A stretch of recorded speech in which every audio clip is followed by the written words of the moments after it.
Sorry for the miscue there, Mr. Preventure, and good evening to the public. Welcome to the Zoning Board of Adjustment for February 15th, 2024. Would you please rise for the Pledge of Allegiance? Pledge allegiance to the flag of the United States of America and to the republic for which it stands, one nation, under God, indivisible, with liberty and justice for all. Okay, folks, just some housekeeping first. Please shut off all cell phones, iPhones, iPads, anything that could create a distraction to the proceedings going forward. In the event of an emergency, please exit to the rear of the room and don't use the elevator. Someone will assist you out of the building. These proceedings are scheduled to terminate at 10 p.m. and are audio-video recorded. Before proceeding any further, let's introduce ourselves as the host for the evening. Mr. to my far left. Michael Donlin. Crystal Morin. Lynn Perkins, Chair. Craig Corbett, Vice Chair. Jim Dietzel. And we have our clerk is Ms. Ginny Rio. She'll be recording the minutes for the evening. Mr. Wentworth? Yep, there we go. We got it? Cool. Yep, I think Very we're good. good. Thank you, Mrs. Rio, for catching that. All right, very good. So we're ready to move forward with the agenda. Mr. Corbett was running the first case, which is being continued, and likewise, he'll continue to run that case. So, Mr. Corbett, over to you. All right, this is going to be a continuation of case 24-103. I'll call up Ms. Calagalero, I'm sorry about that, and Peak Premises LLC. You did better last week. And before we sit down, as you notice, a little bit of a different audience up here tonight. We've had a few of the board members who weren't able to make it. Previously, Mr. Dietzel and Mr. Perkins did not sit in on the case. If they're feeling familiar with it, I was going to propose that they sit, but prior to doing that, I wanted to run this by to see if you were comfortable with that, or if you would prefer to wait another meeting for. No, that's fine. Okay. So, Mr. Dietzel, do you feel prepared to speak to this case? Yes, thank you, Mr. Chair. All right, and Mr. Perkins, are you comfortable from? Yeah, and likewise, I brought some questions to light at the last meeting, so I'm fine and knowledgeable with this case to this point. Thank you. Thank you very much. So with that, last meeting, we were able to go through, we heard the original testimony, we heard from abutters both in favor, both opposed, and then we had a bit of a larger conversation over alternatives that you could do with the property. Mm-hmm. I believe what was presented was one that we had discussed of, I believe, moving one of the houses off of the existing foundation to perhaps alleviate the side setback requirements. I just wanted to let you speak to the proposal that you've brought for us tonight. After that, we'll probably ask a few questions, and then we will open it back up to public input since there's a slight change to what was presented, and then we'll have you back and we'll speak again. Of course, yes. So I think everybody who was expressing interest from the abutters from the last meeting also has a copy of the new site plan that we submitted to the board. The real difference from the proposal that we made 2 weeks ago is the raising of the existing structure located at 27 Mount Pleasant, so that we could alleviate the issue with the fact that it would be so close to the proposed new lot line. So the new plan that's been shown is basically 27, and what would be 29 if the petition is granted are pretty much identical. They meet all of the front, side, and rear setbacks, and we are asking for relief on the frontage and on the area. As a reminder, the total area is only 1,750 square feet, short of qualifying for a single-family lot. Needs to be 10,000 square feet, and these would be 8,250. The frontage that we would end up with at 50 feet is very much in line with most of the other houses on the street. One of the things that was asked to me last time was why wouldn't we just build another duplex? And so I really wanted to address that. We would have had to come before this committee no matter what, because we lost our grandfathered status. It had sat vacant, after a very, very tragic event occurred in this house. So when we were trying to decide what we would present, I looked at the tax map, I look at the layout of the neighborhood, and we're presenting something that is most like the other properties on the street. So it was just the general conformity to the neighborhood just made more sense for two singles rather than one duplex. So I hope that makes sense to everybody. I'm available to answer any questions or review any of the material that I presented 2 weeks ago. All right, thank you very much. I will open up some questions for the board. I will start down on my far left. Mr. Donlin, do you have any questions on what's in front of us tonight? Yeah, briefly. So the relief is for frontage and lot area, lot coverage. The lot coverage is like a two-part, right? B1, BI, B1, AII. Those, I can't, I'm trying to find in my note where I wrote what that was. Can you, I guess we'll wait for Mr. Wentworth. Mr. Wentworth, could you clarify on that one of which, sorry, Mr. Donlin, what was the question there? Well, there's three, they're asking for relief in three regards, but only two have been brought up, and I was wondering what the third one was. Sorry, it's required frontage, lot width, and lot area. Oh, So frontage and width, width yeah, are that's right, the width. kind of the Okay. same. Thank you. Thank you.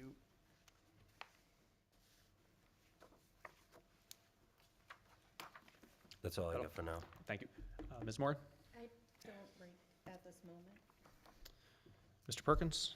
Yeah, when you first brought that first proposal to us a couple of weeks ago, the plan was to move the existing footprint in towards the center of the two lot lines, the two proposed lots. You were intending on moving the footprint for the original structure into that center lot line, is that correct? No, it just, when the lot subdivided, putting the new lot line right down the center of the existing lot caused the existing house in its current footprint to be too close to that proposed new lot line. So that's why we're back today with a proposal that we raise the existing house and observe the necessary front, side, and rear setbacks for the number 27 as well as number 29. But the new structure footprint is being proposed, from what I can see here, I almost need a magnifying glass. It looks like 3.5 feet from the property line, the proposed property I think you're line? looking at the last one, not the new one. This is the new one. Got it, okay. Yeah, and I'm sorry, That's okay. as Mr. Donlin asked his question, I was thumbing through my documents to find that drawing, and for whatever the reason, I can't. Okay, I see that. Thank you, Mr. Corbett. I'm all set for right now. All right, Mr. Dietzel? No, thank you, Mr. Chair. So it looks like the two houses, now we have the proposed design, or I don't want to say necessarily proposed design, but the design, the intended design for the house at the time. Going to be matching in both properties, should be relatively identical.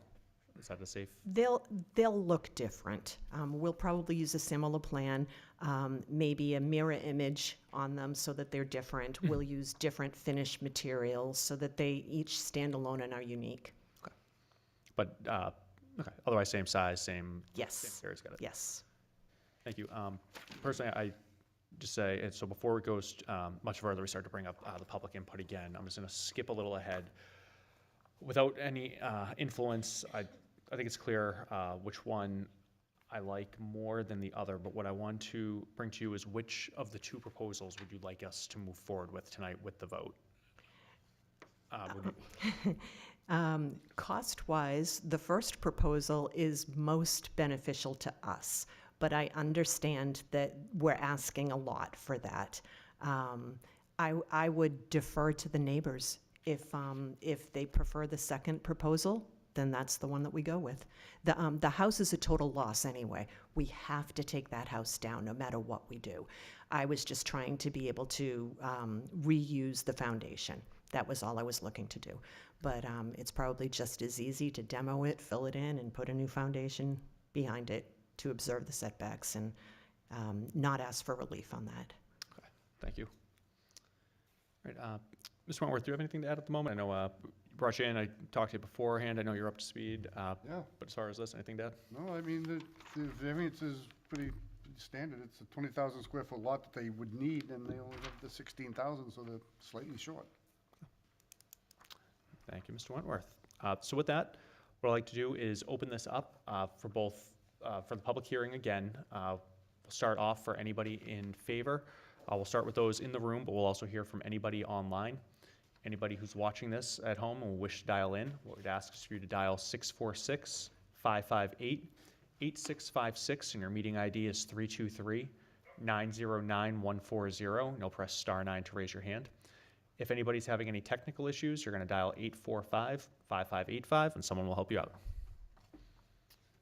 With that said, does anybody in the audience wish to step up and speak in favor of the applicant? Seeing no one rise? All right. That, anybody in opposition? Feel free to come up.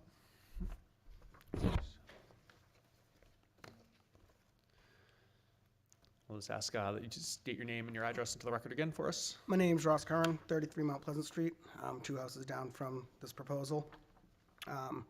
Looking at the second proposal, it shows a 25-foot driveway. I believe the frontage setback was 35 foot, correct? Yes, that's one of the criteria that's Okay, is there as the frontage. so they're asking for the variance on the frontage to set the house back 35 foot and not 25 foot like this plan shows? No, if it was 35 feet, it wouldn't require it. But as the plan shows, 25 frontage, the lot width, and the lot area are all the 3 criteria for today. So there's the frontage, so they're gonna be building it closer than 35 foot. The lot width, which is 50 foot. And then the total width at 100 foot back should have also been the 100 foot, right? You're supposed to have 100 foot at the road, 100 foot, 35 foot back, 35 foot off the road, right? And then the lot size, so that would be 4 variances that they're looking for? To clarify, the width is 100 feet at 35 foot back, as in that, which mirrors the frontage. And that Okay. is in the event that the lot tapers or widens out. So that's just one variance, that doesn't count Well, as it's 2? 2 questions that are being brought forward through code enforcement Okay.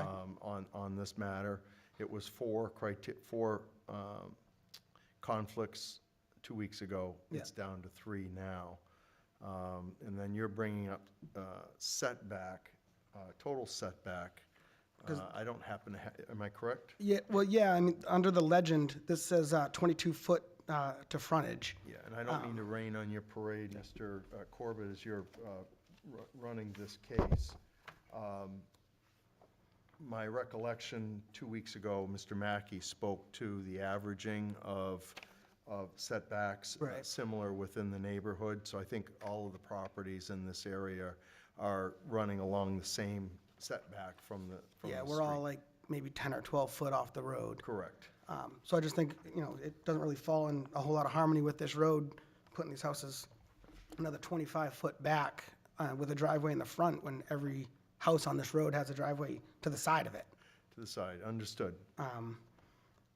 Yeah, and likewise, in this case, to Chair Corbett and the rest of the board, the current structure right now has the driveway right in the front.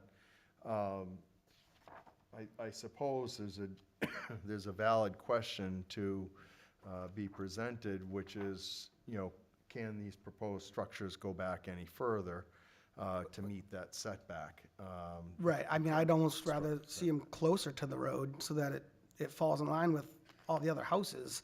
If you look at the tax map for that 27, it actually does show a driveway on the right-hand side of that house originally.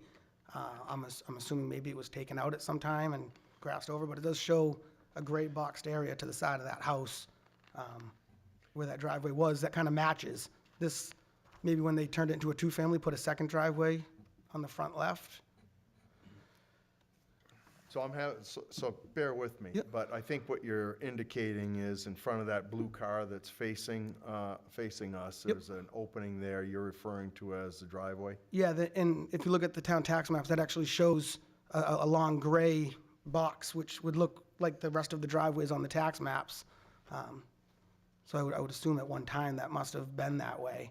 You can almost see pavement or dirt or whatever where those bare grass spots are. And that's the flow of that whole road, are all driveways on the right-hand sides of the houses, very close to the property lines. And I suppose where you're going with this, and Mr. Corby, feel free to chime in whenever you'd like, but I just want to get clarity here.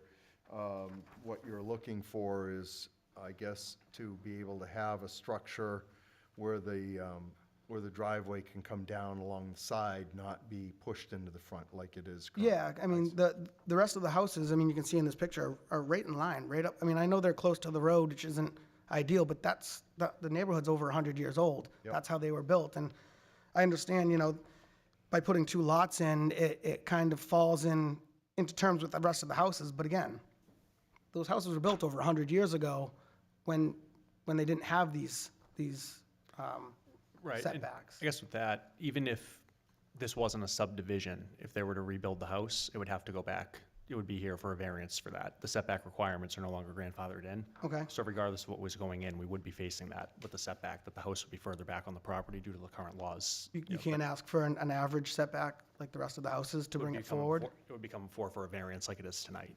Right, which I don't see why we can't bring that back. I mean, that's why we're here, right? Yeah, it's just how the houses are. It would look funny to have houses sitting almost 3/4 of the way behind the rest of the houses and having cars parked in front of them. I mean, none of our driveways are set up that way. I know it just doesn't flow. I mean, you'd have a house looking into your backyard. I mean, imagine they're asking to build a house 15 foot off a property line, and the next person's backyard is right there, and now you're putting the house right next to their backyard. You look out the window and you see the family having their barbecue.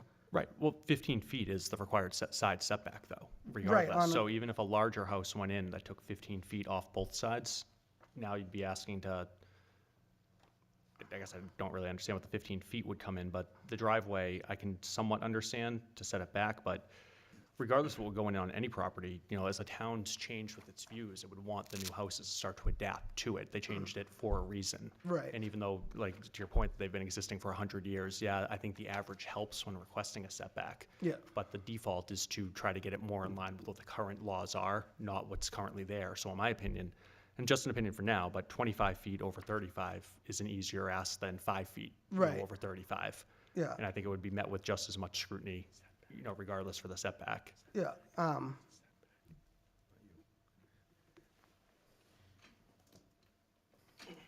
Sorry, we're No, not talking to me. not to you, Sorry Mr. about that. Corbett. No, that's This- I guess one of the things I'd like to, what is the setback in this area currently, Mr. Wentworth? I believe it's 15 feet, Okay. side and rear. All right, And this is, that's the front setback? That's, and I believe 35 feet in the front. all right, very good, thank you. Again, for new,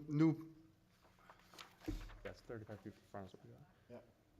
There's also the average setback. Thank you.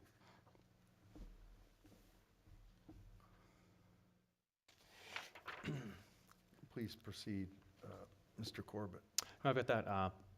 So taking into consideration, the main concern would be the driveway location, the frontage area with it, and more so just the house being closer, Yeah. if anything, closer to the road to match the it would, uniformity of the street. yeah, I think they throw off the flow of that, the neighborhood, all of a sudden having houses sitting far back, and, I mean, it is what it is, I guess, but, If I can, Mr. Corbett, I guess, essentially, I got a little lost on this, from your point of view, which was, it came in as kind of a question in my mind, why couldn't it be, versus what your preferences would be. And I think you understand the averaging aspect. Yep.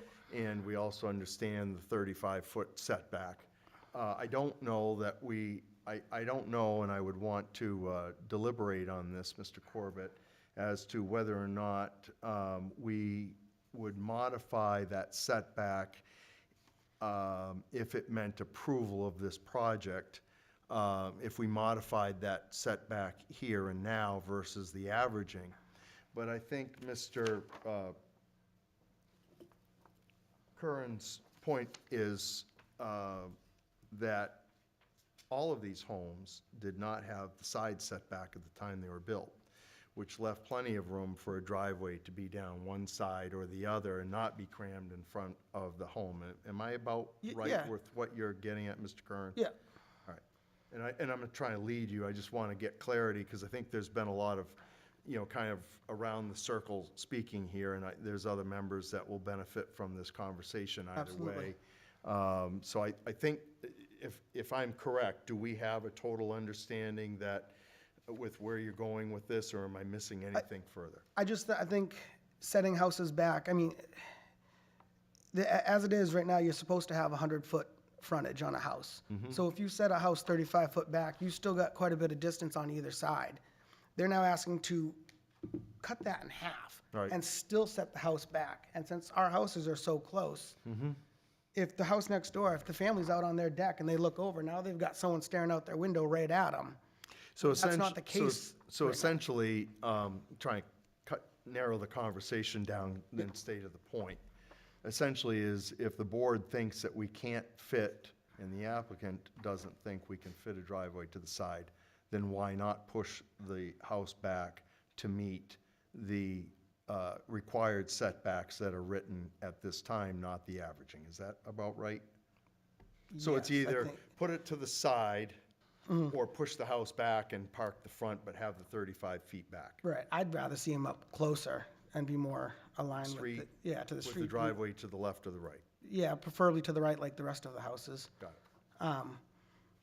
And then just another concern with that is, again, it's a very old neighborhood. 125 years for some of the houses, 100 years, 110 years for some.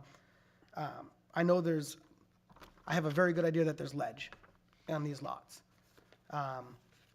Digging purposes, if they hit ledge and they need to jackhammer a house, a lot of these foundations have rock foundations.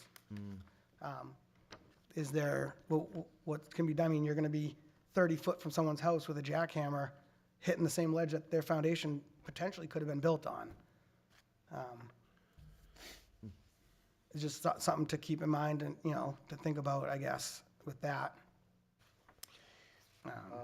Mr. Wentworth, would you have had, I know this isn't your normal role, but would you have happened to have a geographic in the land development regulations? Would that have been depicted in this necessarily as ledge or not?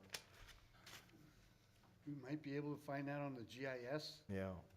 I've tried to plant trees, and I get about 1.5 feet down, and it's pretty solid rock in multiple places that I've dug, so. Mr. Mrs. Chair, Wood may I? was very generous. This was a lot of land, and, but on the same time, it's hard to graze cows on buck. Yeah, I agree. A long time ago, it was farmland, yes. And if what you're saying is true, and there's any relevance in the geological or in the land development regulations, which typically for the board are going to stipulate what's perceived under the ground, that would be consistent with what we've known in this whole neighborhood. I think two other cases that have come before us have both been proven to have that ledge issue. So that's not inconsistent here, but it is certainly speculative, and the board may, Correct. discuss that at a further point. So, Yeah. And then my last point, I guess, that I want to bring up is, she asked for this lot to be subdivided into 2 separate single-family buildable lots. What's protecting the neighborhood from them not putting them up for sale the next day and selling 2 buildable lots instead of building on them themselves? And doing nothing with that house, not tearing it down and leaving it the way it is and selling it as a buildable lot? What's protecting us from just having someone else come in? It would have to be built, Mr. Wentworth, please correct me if I'm wrong, it would have to be built to the specs that are proposed today, and the variance would expire, I believe, within 2 years of the application coming in. Yeah, So it would have to be built to what we approved today. It wouldn't necessarily, by any builder though, right? Like they could put the lots up for sale tomorrow and sell each one as a 19 by 38 single-family buildable lot and not remove that house and not make good on their promise about making the neighborhood forget the tragic event that happened. There's nothing that's stopping them from doing that, correct? There is right, not. but there would, I guess I don't understand the question there, though. What would, Quick yeah, what's the flip, relevance of who's building it? buy a lot, get it subdivided, sell 2 lots, quick money, not having to do any work. Well, we don't punish capitalism. I understand Right, that, but and, what's protecting the neighborhood from that? I mean, they say, you know, we've been through a tragic event and it needs a new face and we need to get rid of this house so people don't see it every day. That doesn't mean they're gonna do it. That just means that they're gonna maybe sell the lot. Maybe they'll build on the lot.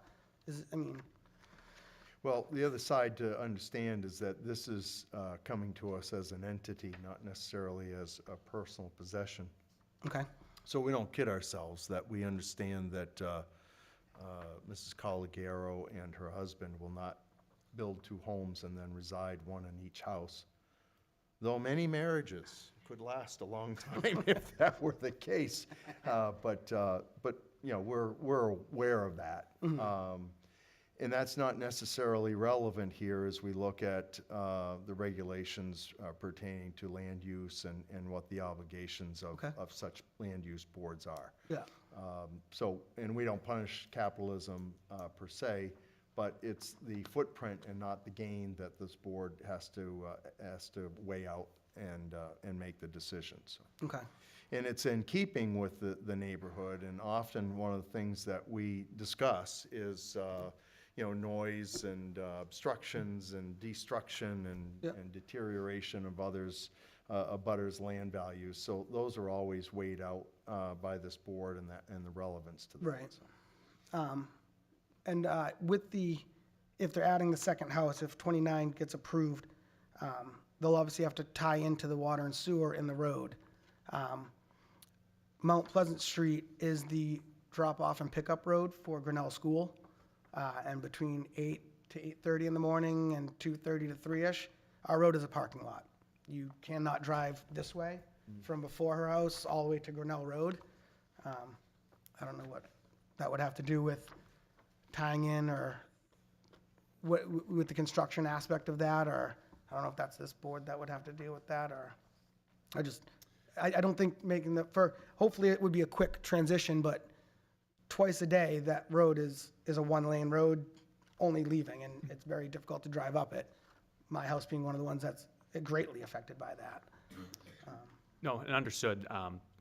Traffic concerns are typically what go in. However, I don't think we can prevent somebody from doing any construction on their property, because Right. they have just as much of a right to build up the property as well, that even though there's traffic for school, you'd hope they do it outside of school, you know, outside of the school time, maybe in the summer or a school vacation week, you know, not that it can be built in a week, but Yeah. try to work around that schedule. But I don't think that we could put necessarily the stipulations or hold it against them that you can't upgrade your property because there's gonna be traffic on the road. I think it would have to be worked with that. Right, As it's one not really through. an upgrade, it's just, it's an addition that they're asking for. That's why you already have a tie-in for the water and sewer for the existing home. So they're asking Well- for an additional. That's why I was just bringing that up as a concern, as a neighbor, as a concern, you know? No, I understand, but would it be different if this house were to come down and be replaced? The sewer tie-in is still there. I'm not sure. I mean, the water tie-in, if it's in the road, I don't know if that stub would have to be replaced or not. I'm not sure if it's been switched from Galvy to copper at this point. It might need to be dug up.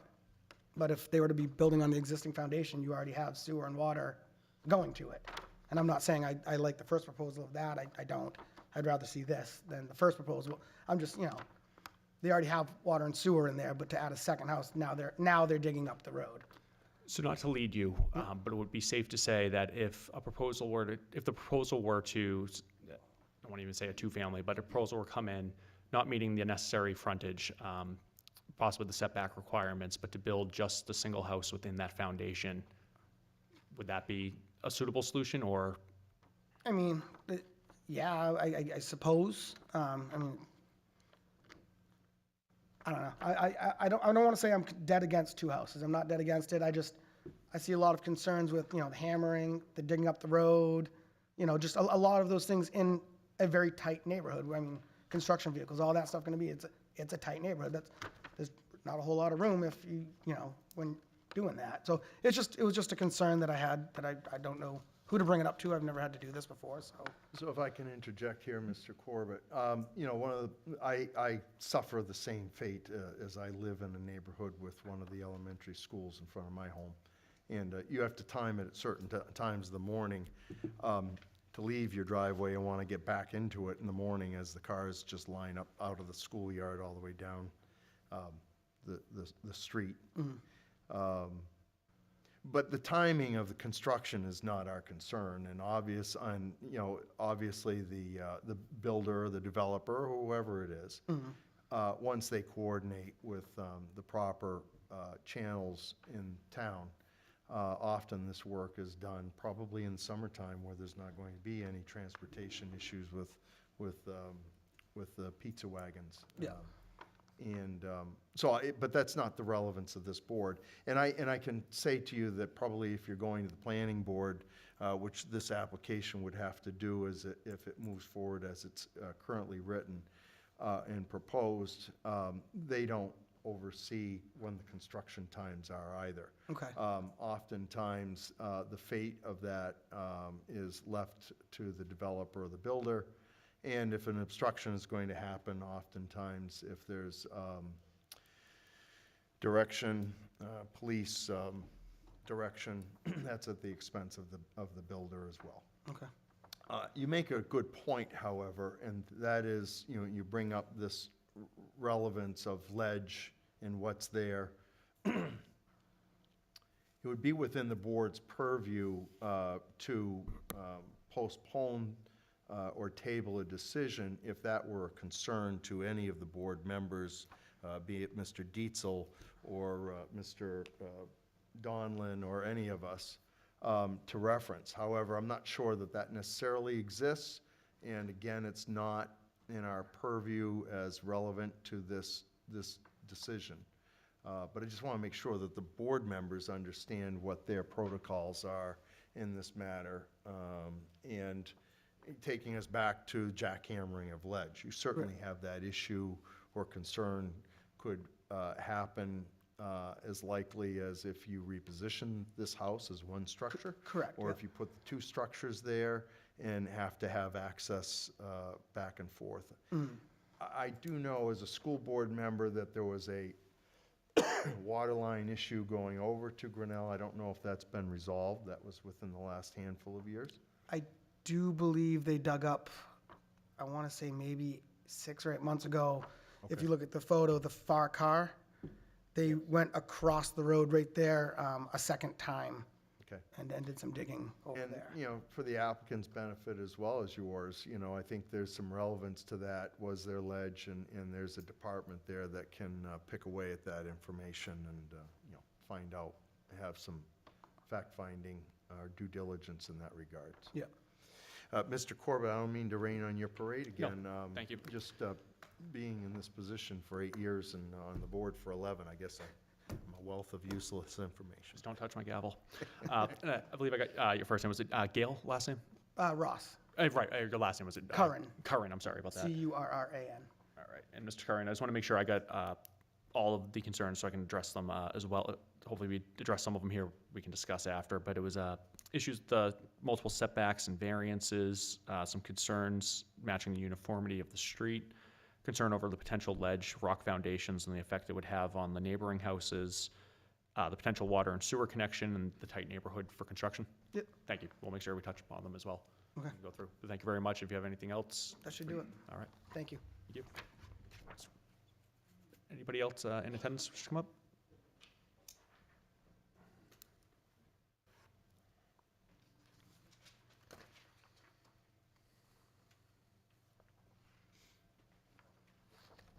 Hello. Let's need your name and address again for the record.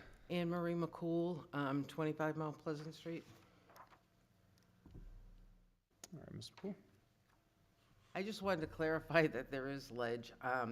My house right next door, I have like maybe not quite a quarter of my basement is all rock ledge. You know, the kids thought it was great when we were first moving in because it was like one of those Nickelodeon mountain things or whatever that they could climb in the basement. So I know for a fact, there is ledge. And like I said, it's part of my thing.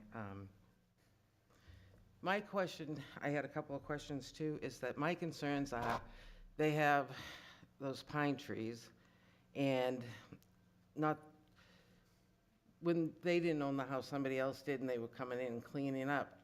I realize it's not my fence, but I had to have like 4 people take a big, huge branch of the pine tree that came off because the trees are getting old and dying or whatever, that we had to take it and throw it back on to the other side of the property. Like I said, I don't think I own the fence, so I mean, the destruction's not really my problem. But then that other tree there as well, they did cut back quite a bit because it comes right over on my roof. Okay, yep. And, you know, that's a hazard to my house. And then I was just looking on this plan, and if they're gonna put up 2 new houses that are probably gonna look really nice, why are they keeping the eyesore sheds in the backyard? You know, that just doesn't make sense. I mean, they're like riffraff sheds that you would think like a 15-year-old kid made for a fort. You know, they're not anything to look at. You know, Chair, I might say that at this point, the proposal is likely, as these would be new homes, and suspect that Ms. Caligiero and her husband may both live each in one residence, that both of them may choose to have a new shed. That's not necessarily a proposal on this plan, it's Well, just I mean, it's pictured on the thing that they have the shed it is a there, point that of they're not reference. taking rid of it. Hold on, it is a point of reference on the plan and what's there currently. It doesn't mean that it's going to remain. Those were just my concerns, and I just wanted to let you know that, I mean, I wish I had brought my phone. I could have had my daughter send me a picture to show you the basement that it is. I'm picturing the ledge. aggro crag from, Granite. yeah, Guts back in the day. I think you painted a good picture there, the Nickelodeon reference. Yeah. No, thank you. Unfortunately, I don't think I can speak to the tree. I think that's something you'd have to talk with the current owners about. That one is unfortunately out of the purview. I will, the shed also, as it doesn't pertain to the proposal, it's not necessarily something that I will dig into, to be honest, but I believe that I expect that we'll probably get an answer during the rebuttal. So hopefully that's something that suffices Yeah. as it comes through. The ledge, thank you for that confirmation, at least at your property. I do think that is there. Do you have anything else? No, I Add just to wanted that? to let you know, like, my foundation part of it is, like I said, it does go probably like a quarter of the way of the whole basement, you know? So, I don't care. Thank you very much.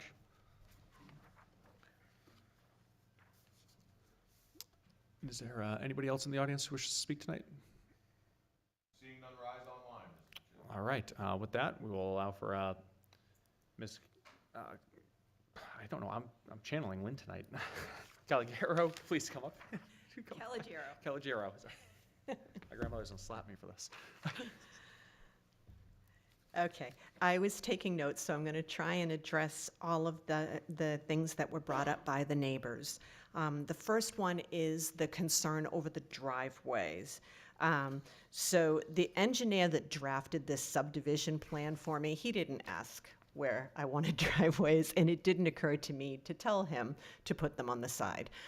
There's more than enough room on the side. You know, you can do a standard 12-foot driveway and keep it on the right side of the house as in keeping with the rest of the houses on the street. That's perfectly fine.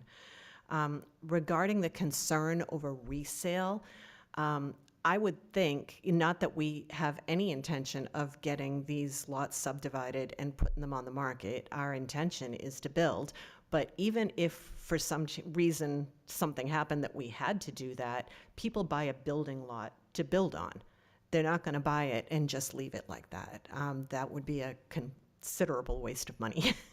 So I don't think that that should be a concern.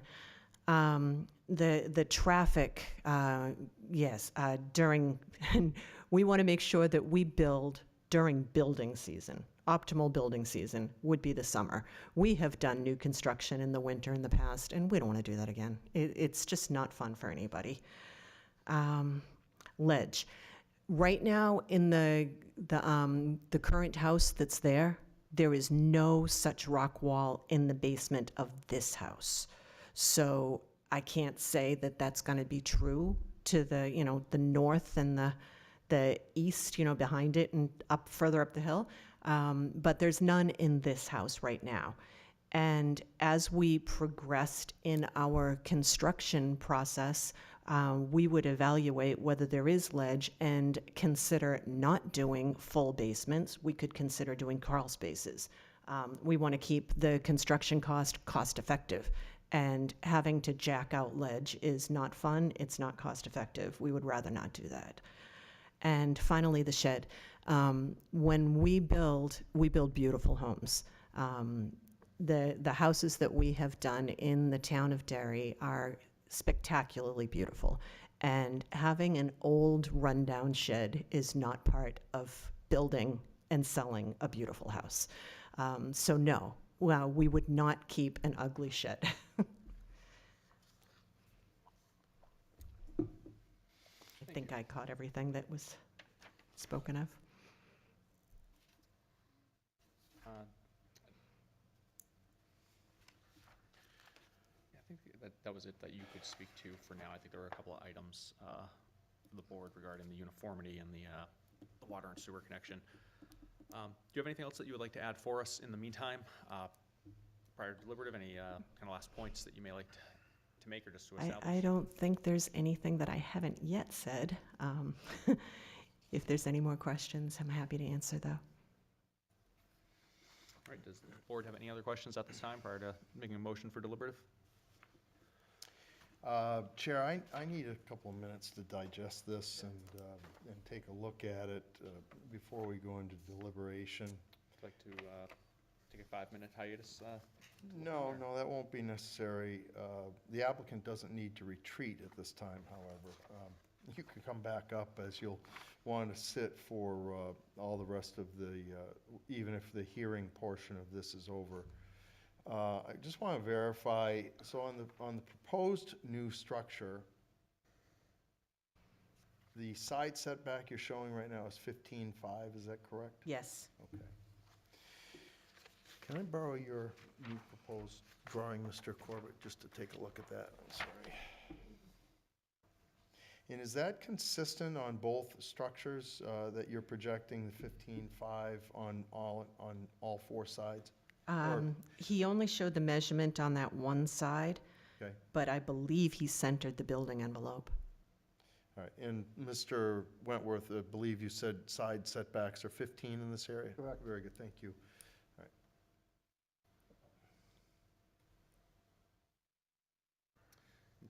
To your question, Mr. Perkins, showing the 15.5 feet that we show on the left side, the 19 feet for the house, that created 34.5 square feet, which left the remaining 15.5 for that other side setback. Got it, okay.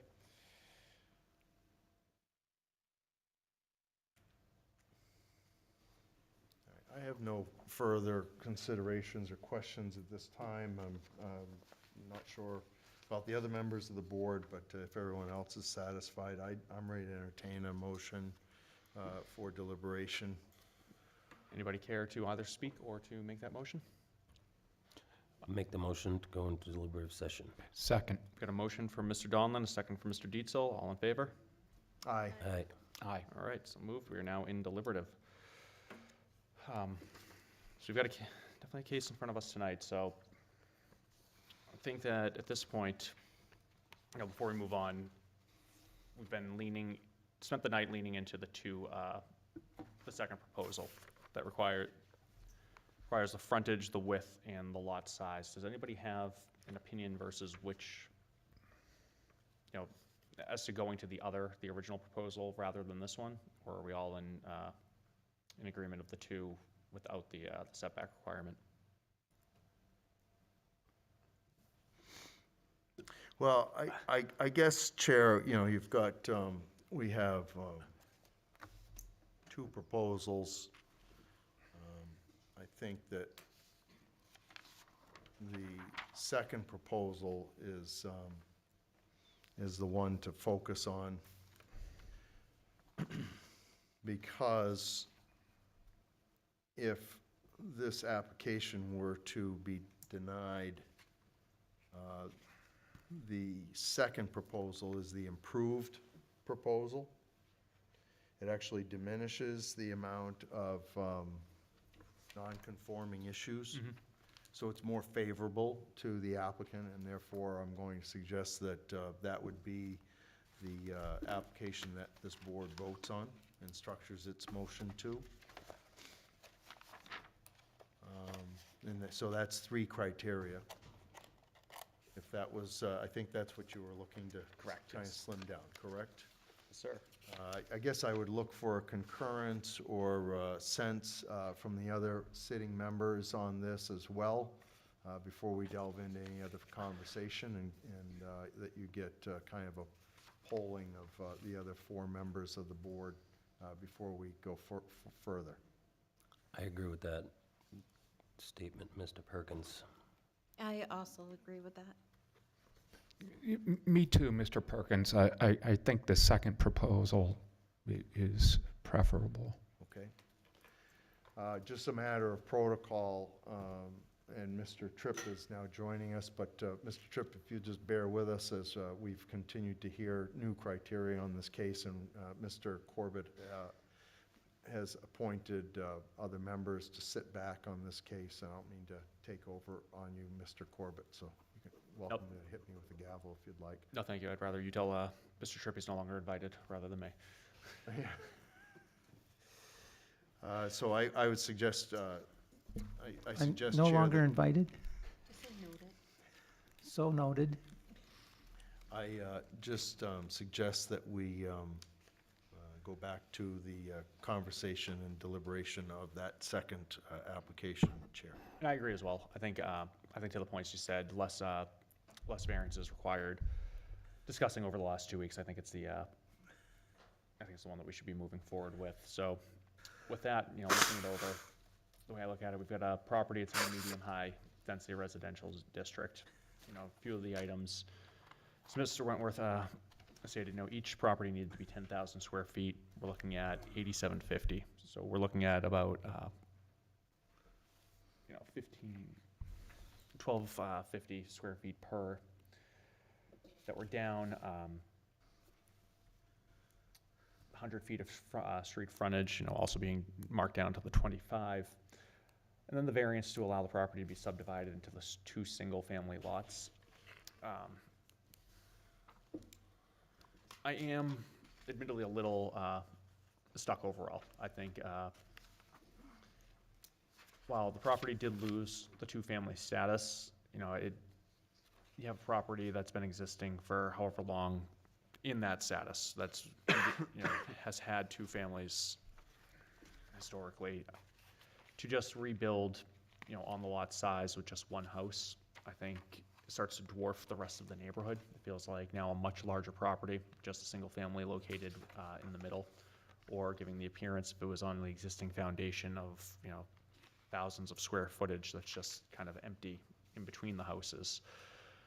I do like the 2 single-family proposals. I think that they're nice. However, I also recognize, you know, some of the concerns that we heard from the abutters about the character of the neighborhood. You know, what this would do is you have houses that are going to come in now and look drastically different with a bit of further setback.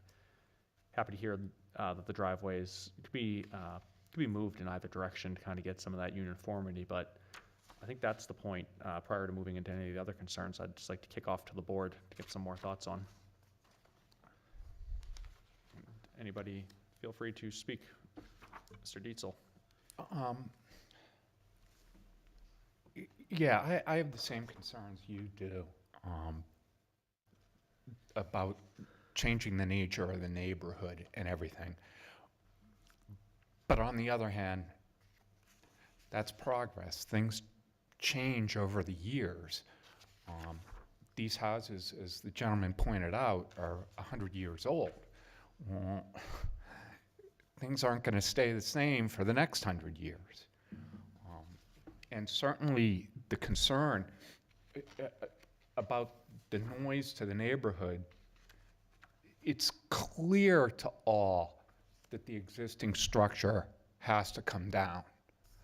And to replace it with any other kind of structure, there's going to be some noise of some sort. And so, I mean, the neighbors would have to put up with that for a few weeks or whatever. And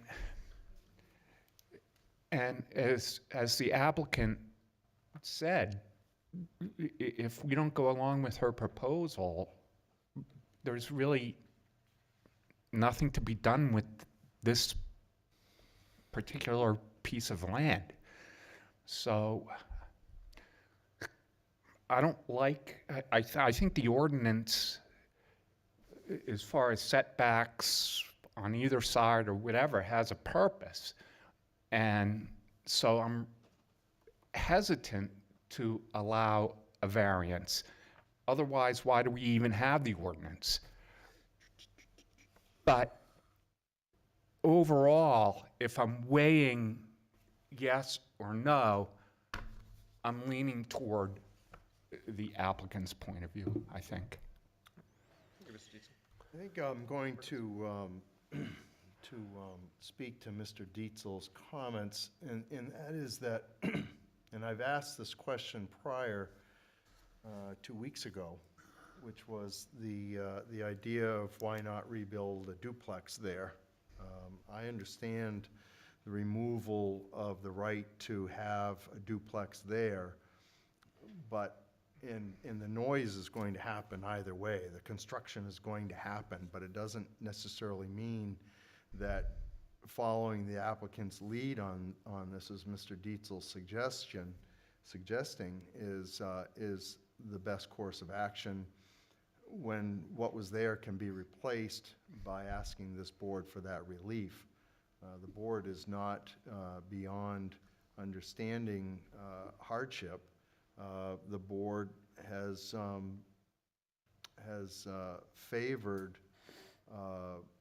use of existing lots of record and not causing abandonment of that, turning it into an open field per se. But the duplex in the center of this property, creating and following all the setbacks generously, I think may give a better proposal than the one that's here, and certainly better than the one that exists currently. So I think what I'm trying to portray is that Mr. Dietzel makes some valid points in regards to the disturbance to the neighborhood and its tolerance, and these things happen, and I would imagine that the construction process, whereas I think the Collegieros are seasoned in this, that seems clear. This is a 4 or 5 month disturbance to pull this project off. But it doesn't mean that because that disturbance is going to happen that you automatically grant 2 single-family homes when the ideas and the master plan and the design of the setbacks are done for the purposes that they were set forth in. That's my thoughts on it. Looking for rebuttal there from anyone, or Mr. Dietzel? Mr. Chair. I'm good. Does anybody have anything before I chime in? If I may. Yep, Mr. Donlin? So I agree that the construction, one way or the other, as far as the disturbance, is inevitable, we'll say, regardless of building a new 2-family, regardless of the proposal. One way or the other, the house needs to be rebuilt or a new house needs to be built.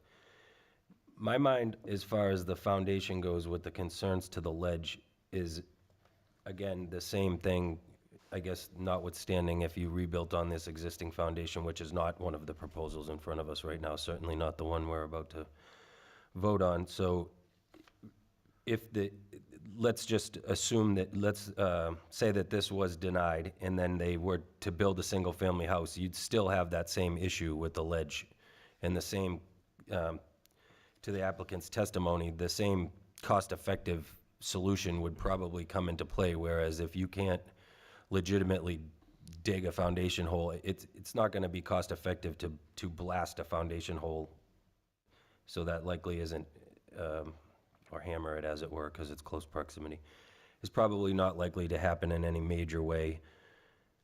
So to me, that's not a major concern, mostly considering that it seems like the new foundation is inevitable one way or the other. The other point I kind of wanted to bring up to the board is that having a hard time, I always have a harder time squaring up with applications that are kind of the shoot for the moon type of thing, and then when met with resistance, you back down. And to the applicant's testimony, she referenced cost as a factor. So to me, this whole application seemingly, even though modified, is somehow different than if it was just proposed as, can we rebuild a two-family on this lot because we lost it because of the time? Or if this was the proposal to start with, not the, you know, the kind of shoot for the moon and then, you know, throw spaghetti at the wall and see what sticks type of approach. Ethically, you know what I mean? That's all I got. Good points. Ms. Moran?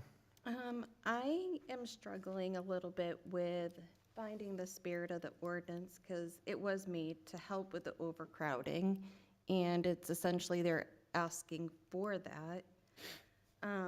And then having the house close up to the road, I know that traffic very, very well, and if they're parked there and there's ever an emergency, that's the reason the houses should not be as close as they once were. So between that, I'm just finding that it's just too much. I think Mr. Perkins are a good point, is where I was, or somewhat headed at the beginning of the use between the properties, right? Where we've got, right now, the way the two houses are, it evens, splits up the land, it makes it a little bit even, but to his point, what if the house, a two-family house was proposed right in the middle? What if we had our side setbacks, we had the only variance really we're looking for is a two-family, you know, in a single-family house? Does it fit the area more? Probably. Is it necessarily where we want to be, building a multifamily on a property where you could potentially put the two? I am stuck. It's toes the line to me between the reasonable request and excessive. Not necessarily excessive in the amount of going from, you know, just a duplex to two single families. You know, looking at it, it was basically 5 bedrooms previously. Now you'd be looking at 6. You know, not huge in my opinion, but at the same point, the splitting it up, going with the 2, I don't know, I can completely see both sides, and I think it brings up a good point. You know, I'm not quite sure where I land on it, to be honest. Well, I think, Chair, I would like to recommend that at this point, everyone has made their points clear. Yours is kind of on the border, so I might recommend that we structure a motion and create a vote on this, or you have that right to ask for tabling of this decision. No, where I was going to go to is, I think we're at the point, exactly as you said, to start to structure the motion while I find my thoughts. Start to come up with our finding of fact, but I agree with you. Thank you for that guidance. So with that, Ms. Moran, I think we have a motion to, We're in or deliberative. yes, who would like to make a motion to come out of deliberative if we have nothing else? Chair, I'd ask that we hold for some clarity on that and the structure of the motion before we go out of deliberative. Right now, we have 2 points. Do we want to add anything? Yeah, I just want to make sure that we're clear on that before we move out of deliberative. We have the 3 points, 3 criteria there. that are essentially, that we've agreed that the applicant would be, that we would be voting on. And we have the subject to obtaining all state and town permits and inspections, which is normal. If this application were to move forward, there was discussion with the driveway location and the approval of these two proposals. And do we want to add a third condition that that if this application is approved for both structures, that the driveway, that the homes be further back, or that the driveway be in a specific location? That was relevant to the abutter, Mr. Curran's points, as well as other discussion points throughout this testimony. Anybody can chime in on that? I like the driveways to the side. I didn't necessarily think that was within our full decision-making, but I would gladly recommend that one to keep the uniformity. As far as the setback, or I think as you were getting at, that I would kind of open that up to everybody else, that, you know, to Mr. Curran's point, you can get in there and you can avoid the variance for it, but it also contradicts the point that goes against how the other houses on the street look, you know, so I would have no issue pushing it back further, although that did seem to be one of the larger concerns from the abutters, was how far back it's already pushed. Yep. I guess I would poll the board, recommend poll the board on that. Yep, that's what I Mr. was Chair. just offered to open that up too, see what other thoughts are. So I guess with that, we can just do a poll to Mr. Perkins' point. Who would prefer to see, I guess we'll start with the driveway. Should we enforce the driveway on the sides, or leave that up to the applicant? We'll start off with a show of hands for, we'd like to see the driveway on the side. Well, I would ask if we could have some discussion on that. Yeah, go ahead. You know, Mr. Donlin, any thoughts there? And no major concerns for me on that regard. I feel like the driveway is gonna fall in line with the structures as appropriate for where the doors are and things of that nature. If it's a major concern I don't really have a strong feeling about that one way or the other, to be completely honest. Mr. Dietzel? I'm with Mr. Donlin. Either way is fine with me. I think it's up to the applicant to make the decision. Mrs. Moran, what do you thought? So if the house is set back far enough, then having the driveway in the front, because then you're still really encroaching even more, potentially. If you have the driveway on the side, because is a driveway 12 feet, and there's only 15 and a half. Mm-hmm. Well, historically, there's no restriction on driveway, only on structures. So I guess my recommendation would be that we can do both, that we can approve this with if the driveway's in front with the house at 35 feet, or the driveway to the side with the setback averaged. And I think we can do that as a third condition, Mr. Chair, and write both of those points in as a point of approval.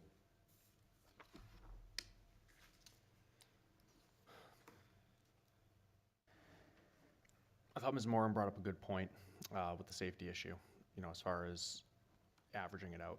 You know, when you have the cars in front, how do we get access to the house? To me personally, again, I don't necessarily have an opinion on the side to the front, but I wouldn't want to move the house closer to the road, regardless on the driveway. I would be fine with, but listing a side driveway, however, I don't want to come close to the road. I don't know if I want to go further back. I guess is where I would leave it to I will go with what the board is in favor of, but that is my opinion at this time. So I definitely misunderstood what you were saying. I thought you were saying leave it at the 25 and then the driveway goes to the side, not move it back to 35 and for the driveway to be in front. I would agree that I don't in keeping with the neighborhood, I think that we don't want to urge them to push the house too far back, especially since that was of concern to the butters. Okay, so, suggestion to resolve here, driveway to the side, is that where we're at, or not? I mean, 20, I don't, at 25 feet setback, I think that the driveway is going to be, I suppose they could run down longer if they did go down the side, stack parking, but that's not very feasible in life, but yes, then I guess, then this driveway to the side, I guess, makes more sense in that regard, but again, I think it's construction dictated. Mr. Diesel? I agree. Okay. with Mr. Donlin. I think it's more feasible to the side. All right. I don't want to push it back. Chair, are you all set with that? We can recommend the third condition, driveway to the side. Yeah, we didn't check with Ms. Moore, and as long as she's on board, I am good. Thank you. Yes.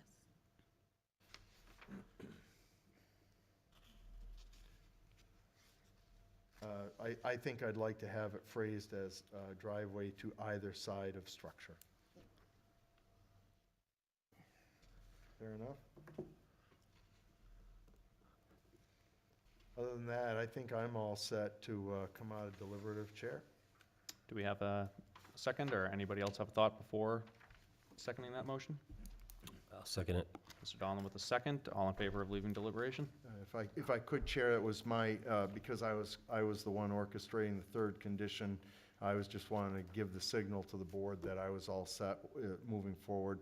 I'll make Okay. that motion official. I make a motion to come out of deliberation, please. Second. Thank you, Mr. Donlin seconds my motion. Sorry, that sounded like an official. That's all right. Originally, jumping the gun. It's all right.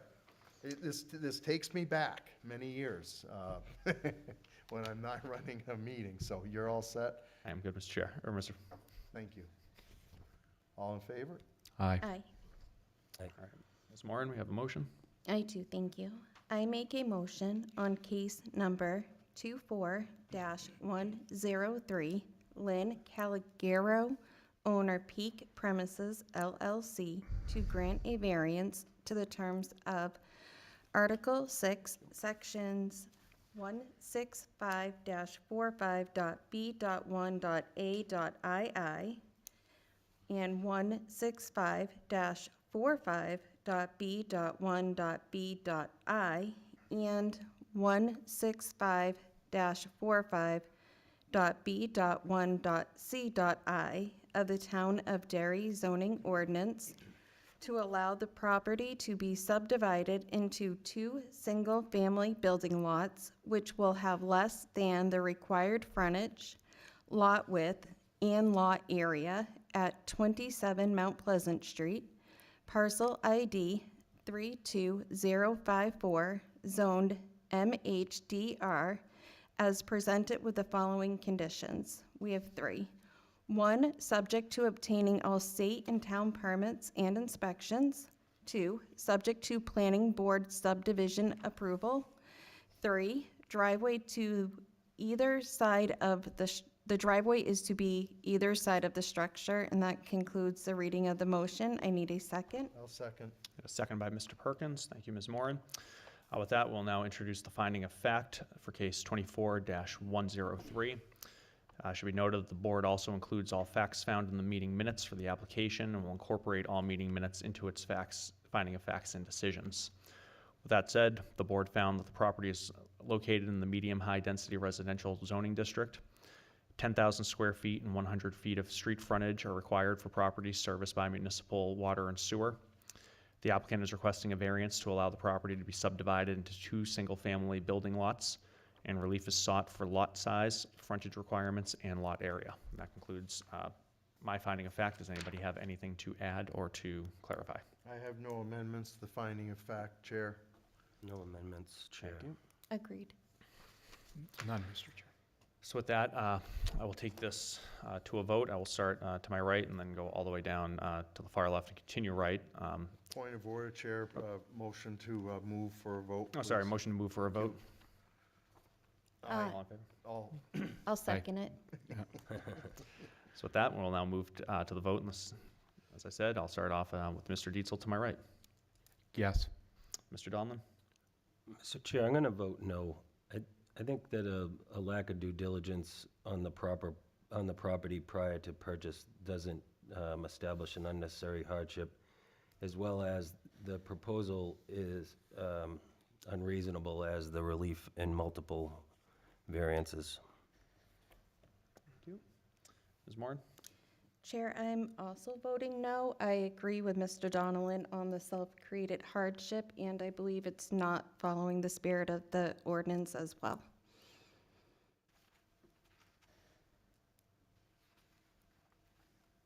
Mr. Perkins?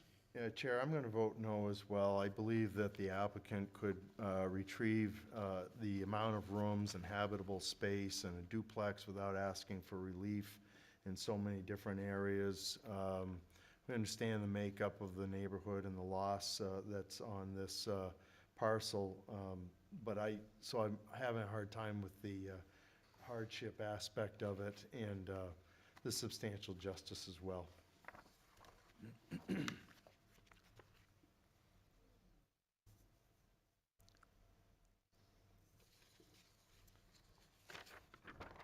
All right, the chair was a yes. However, unfortunately, this was voted down by a matter of 3 votes to 2. Ms. Coligiero, you've had 30 days to file an appeal. If you feel, drawing a complete blank on my entire script there, Mr. Perkins, 30 days to file an appeal if you feel that we were wronged or erred on our decision. Other than that, unfortunately, your application was denied by a vote of 3 to 2. We wish you luck in the future. Aggrieved Aggrieved, to yes, 30 sorry. days. 30 days, the appeal will be briefed first to us, then to Superior Court. Thank you. Good, thank you, Mr. Chair.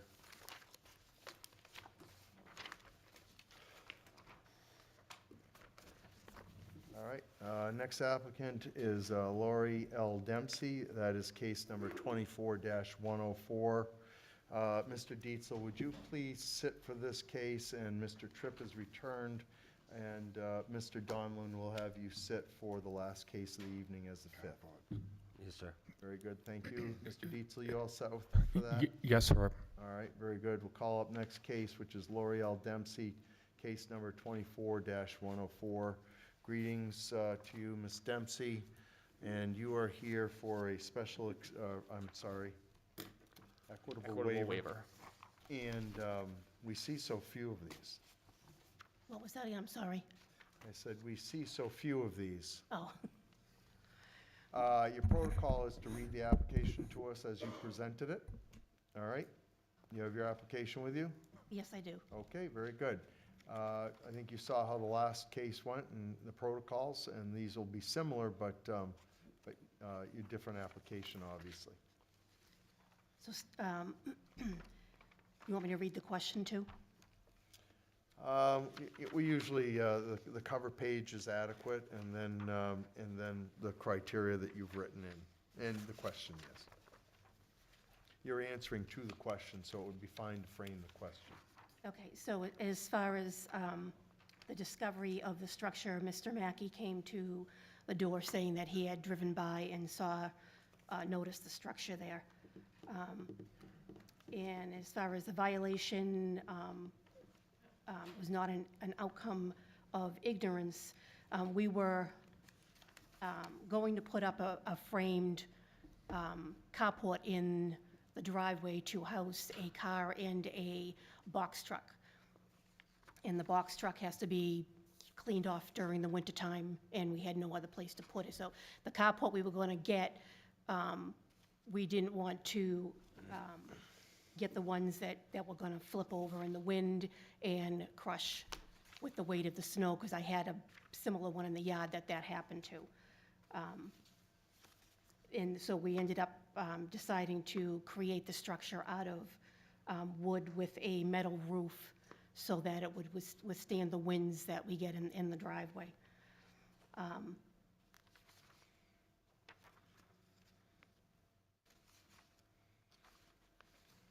It's built with the 4 poles and a metal roof. The poles are cemented in with the ground. As far as non-conformity and a nuisance, it should not be a nuisance, as one side has a fence around their property, and my neighbor across the street is further down, is also in the driveway, and when in the summertime, the tops will not be covering it, so it'll just be the wooden structure. The previous owners also, from what we were told from my neighbor across the street, used to have one in the yard because they have the cement markings in the driveway where it used to stand. As far as the cost of correction, they are dug into the ground with cement supports for the poles, and they are adhered to it with the metal brackets that are in the cement on the poles. The roof is an A-frame with the metal roof that slides off, the snow slides off, and again, it houses the box truck. It's tall enough for the box truck.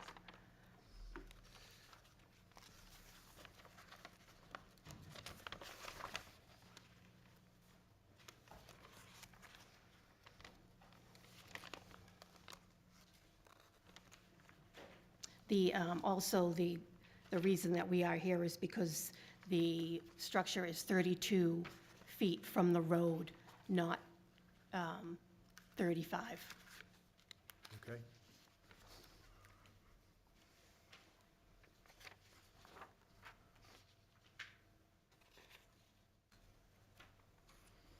Anything else? No. And that completes the whole reading? What was that again? I have a hard time hearing. I said that completes the whole reading? Those are the questions that are on the application. Okay. So I'm seeing here that how the violation was not an outcome of ignorance of the law or bad faith, but resulted from a legitimate mistake. But you get into the fact that you were going to build a metal frame building versus, metal frame building versus a covered carport, which doesn't quite correlate with the question at hand. How is it that you just came to build this at this location? Not the type of building, but why did you put this here? Because the driveway, we can't fit the box truck in the driveway, in the garage, and the garage right now is used for storage. So Okay. in order to keep the box truck, which you can't reach to clean it off, we were trying to come up with an idea of putting it. Yeah, and I understand the convenience factor for you. That's what you're speaking to, but I guess it's more the relevance of how you came to build this at this location. How long have you owned the home? Would be 7 years next month. How long has this structure been in place?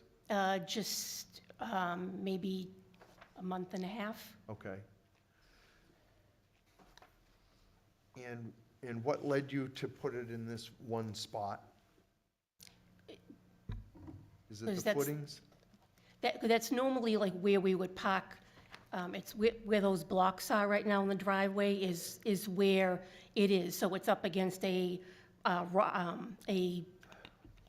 stone or block wall. Okay, So it's out of the way of driving into the driveway. It's off to the side.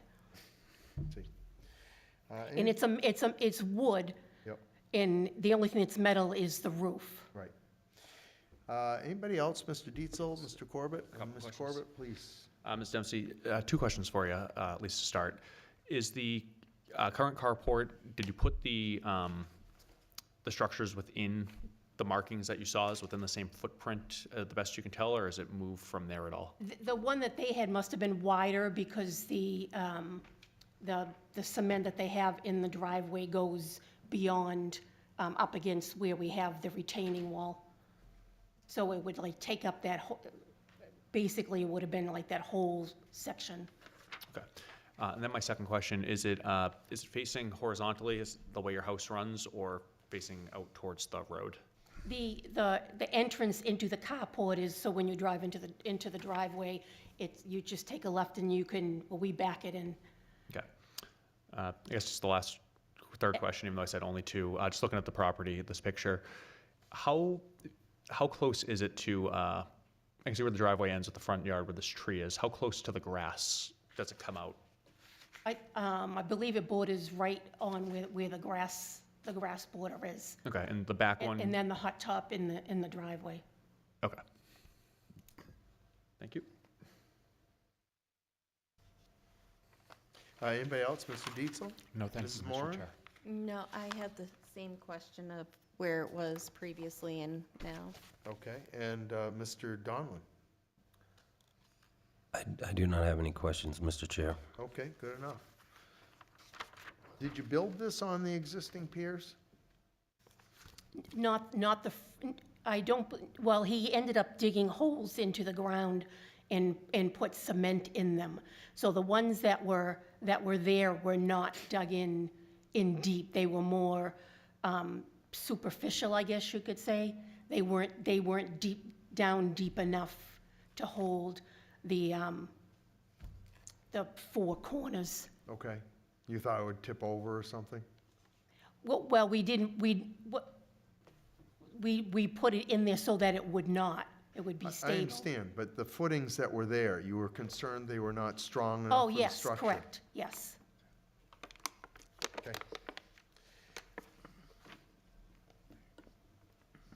And where were these piers before? Were they in line with the walls that are there now? That was the question I was asking. No, one Okay, one good goes enough. Thank you. further back towards the retaining wall. All right, thank you. Okay. If no one else has any question, Mr. Tripp, you all set?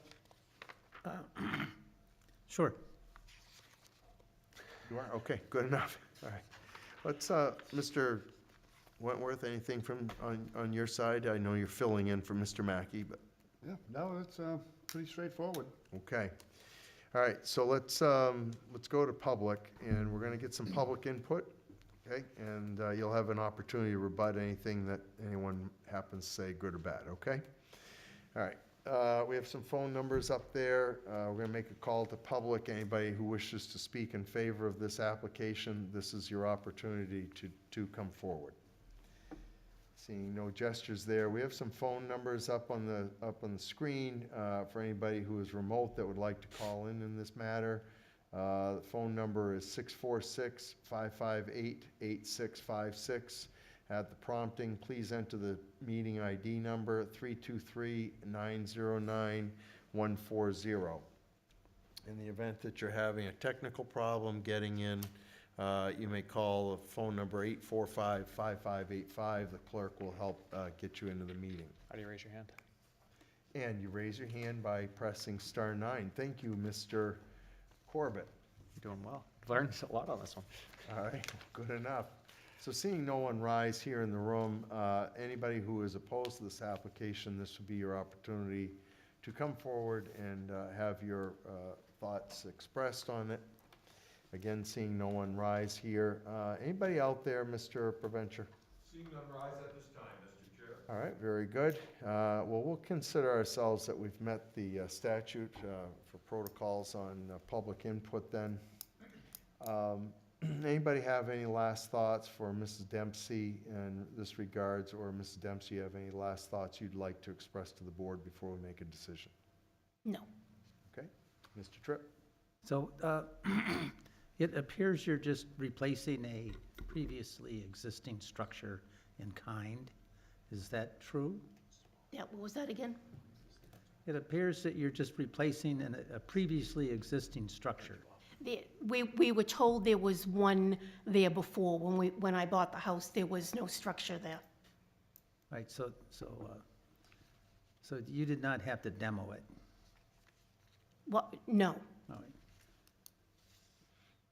right. Was it required that you get a permit? No, I didn't think it required a permit because I was going to buy one like from Amazon to put out there in the driveway to cover it.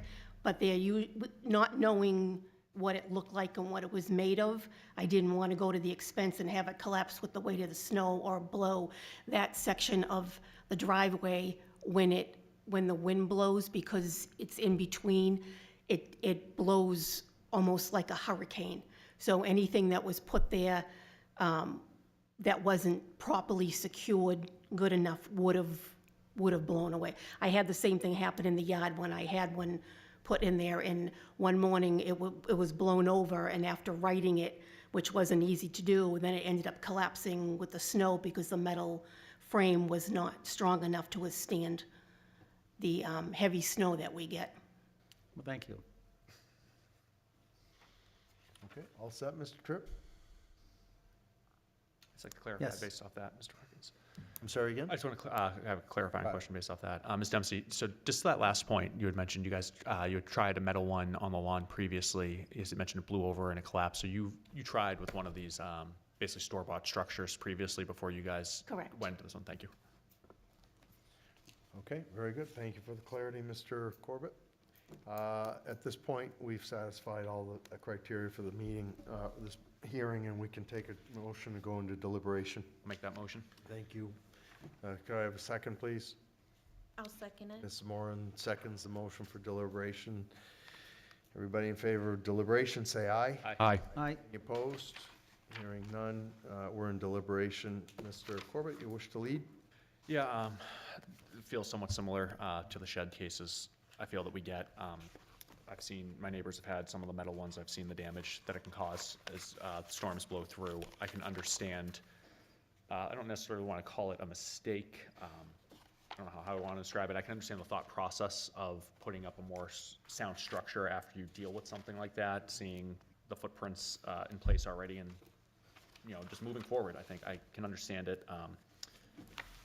I think it looks nice.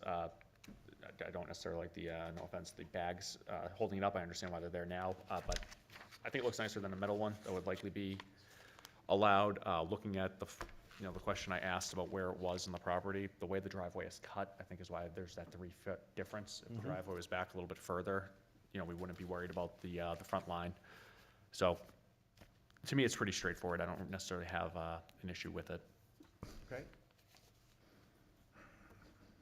Thank you. Mr. Dietzel? I'm all set, Mr. Chair. Mr. Tripp? The,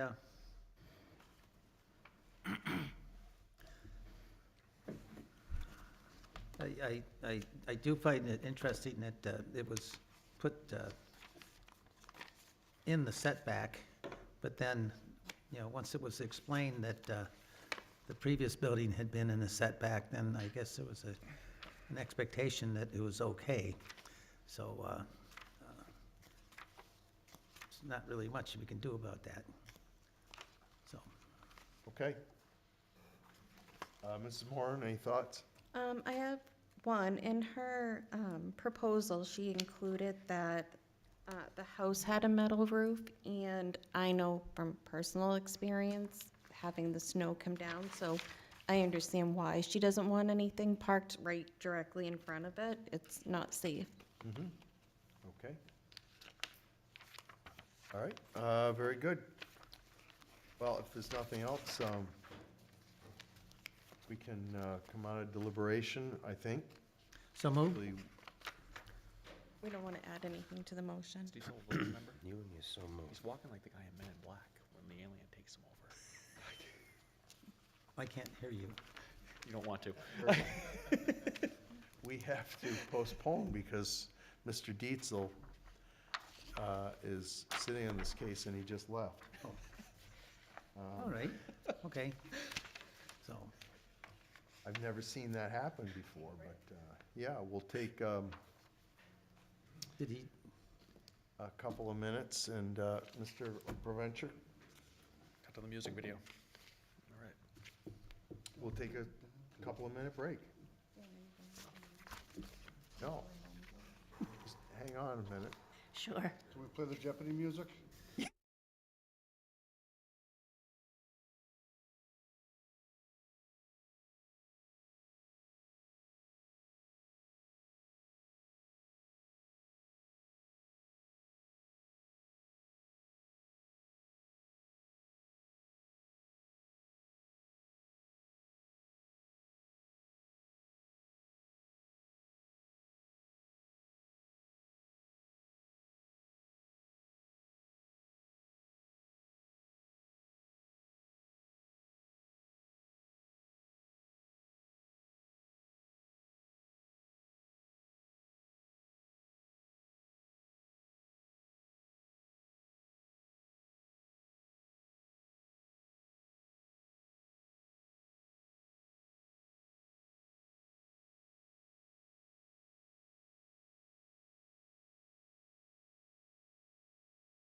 Very good, thank you. We need to structure a motion. I think we passed that point. We've got the Structure. we've got the state and town permits and inspections. Does anybody wish to add a condition to the motion? No, very good, thank you. So at that point, we can take a motion, come out of Make deliberation. that motion. Thank you, Mr. Corbett makes a motion. I have a second. I'll second it. Thank you, Mrs. Moran. All in favor of coming out of deliberation, say aye. Aye. Any opposed? Mrs. Moran, you have a motion to read.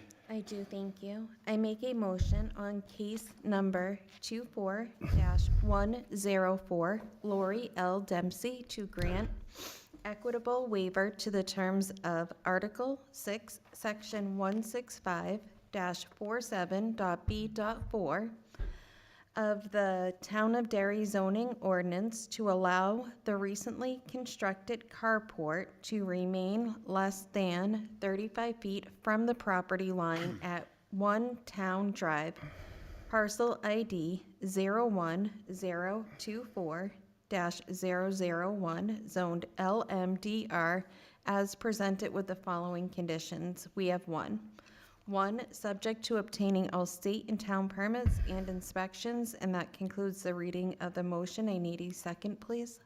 I'll second. Mr. Corbett has a second there. We have the finding of fact. Yep, to introduce the finding of fact for case 24-104. And also note, the board will also include all facts found in the meeting minutes for this application and incorporates all meeting minutes into its finding of facts and decisions. With that said, the board found that the applicant is requesting an equitable waiver to allow a recently constructed carport-type structure less than 35 feet from the front property line. An equitable waiver would address the encroachment issue as the carport is complete. The equitable waiver applies as the violation has not existed for 10 years. A building permit will still be required should the board pass this. And that concludes the finding of fact. Does anybody have anything to add or amend? I agree with it. Good. Seeing no gestures there, we're all set. All in favor of moving this for a vote, say aye. Aye. Aye. Opposed? All right, Mr. Corbett? I vote yes. All right, Mr. Tripp? I vote yes. And Mrs. Moran? I vote yes as well. Mr. Dietzel? Yes. And the chair will make it unanimous by a vote of 5-0. Congratulations. Ms. Dempsey, anybody aggrieved by this? Your application's been approved, but anybody aggrieved by this has 30 days to ask this board for reconsideration. After that, recourse would be to Superior Court. Thank Okay? you. Yep. So Have a good if evening. you didn't hear my last part, just make sure that you file the appropriate building permit for it, and you'll be good. Thank you very much. Mr. Chair, with your permission, I'd like to leave. Very good. I am just, Feel better? Have a good evening. Thank Thank you. you. And thank you for sticking out that case. All right.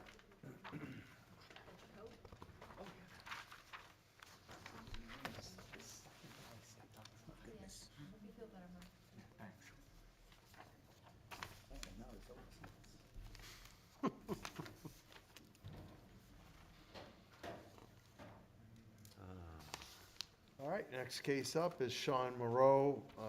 We got case number 24-107. And a reminder that Mr. Donlin will be sitting on this case. Yes, sir. Thank you. Mr. Chair, I believe they have a zip drive that Mr. Provencher will be sharing. Got They it. have a presentation will be. All right.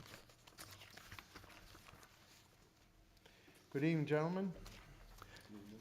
Identify yourself. Good evening, Mr. Chairman. My name is Matt Peterson with Keish Norsham Associates, here representing the proposed variance at 2.5 Bowers Road. Sean Moreau? He's the current owner of the property. As you can see from the aerial photo here, we're located off Bowers Road, which is located off of Wyndham Road in the southern corner of the town of Derry. You can see that the prominent surrounding uses are residential uses on this site. The parcel, if you switched over to the topo sheet there, number 2 Lavelle topo, there you go. This parcel here was. Interrupt you for just a second. Can you go back to that slide? I won't want to interrupt you. That's okay. But I think the points that you're making there were on Wyndham Road, the homes that you were pointing out, not Bowers. That's not true, sir. Just past ours is a residential house, right there. Then across the street as well, there, and there. Very good. I didn't see the magical hand there. I saw it on the homes. I thought I saw it on the homes on Wyndham Road, and if I missed that, that's fine. It wasn't to question your credibility. I just wanted to go back and make sure that everybody was on the same page. Please proceed. Sir, should we, yeah. Sorry? Read his application into the record. That's fine. He can Right, yeah, proceed. I will. Are we good? Okay. So from the plan here, this lot was consolidated with the .6 acre parcel at 2 Bowers Road. My client had purchased this property about 2 years ago, and it was consolidated without the consent of the owners. He went through the process with the surveyor to have the lot removed from the combined, which yields this 1 acre parcel, which is now considered tax map 2, lot 57-1. It is located in the industrial district. If you just switch to the zoning, the Derry zoning sheet, you can see that the Bowers Road is kind of the northern section for the industrial, purple industrial. The pink is also industrial, and then the green, those are residential around it. So the prominent area here is industrial. However, this parcel, which we found out, was allowed to be industrial district allowed single-family homes to be constructed in them up until about 1990. At that point, you guys then took it out of your regulations that people couldn't build a single-family home in the industrial. However, it had kind of already taken root in this area here. However, my client came to us knowing that his industrial property. We're an engineering firm, asked what he could do with the property. We looked at it from an industrial standpoint, because that was zoned there. We looked at a 50 by 50 industrial building. He drives 18-wheelers for shipping containers out of Boston. He was looking to have a industrial building, have his 18-wheelers there, and then possibly sell and store shipping containers that come off of the boats and stuff like that. A lot of times they don't get reused. He has the ability to do that. So we went and we met with staff to kind of piece it together and see where it would all go. And at that time, looking at this whole thing, everybody kind of looked at each other and said, it kind of makes more sense to maybe go ask for a variance, even though you can go forward with the industrial because you're allowed to do it. The prevailing area is residential. It was allowed to be that up until 1990. We kind of think it makes sense to go that avenue. So we're here tonight with that request. We believe that the variance will not be contrary to public interest because the requested variance is not expected to be contrary to public interest as it will not alter the essential character of the neighborhood. It won't threaten the public health, safety, or welfare, or otherwise injure public rights.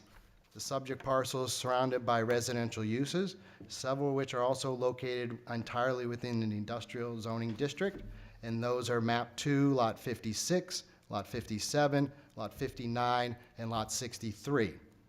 In fact, the residential uses were permitted, as I said, up until the 1990s. It is in the public's interest to determine the most suitable uses for the neighborhood. Therefore, based on the character of the neighborhood and the surrounding land uses, it would appear that a residential use would be more appropriate for this parcel than any other industrial uses currently permitted in the zoning district. Number 2, the spirit of the ordinance observed. We believe the spirit and the intent is derived from the purpose listed in section 165-3 of the Town of Derry zoning ordinance. The main purpose of these regulations is to promote health, safety, and general welfare of the community. This can be done by lessening congestion on streets, ensuring a safe environment, preventing overcrowding on land, proper use of natural resources, and given reasonable consideration to, among other things, the character of the area involved in this particular suitable for particular uses, as well as the view to conserving the value of the buildings and encouraging the most appropriate use of land throughout the municipality.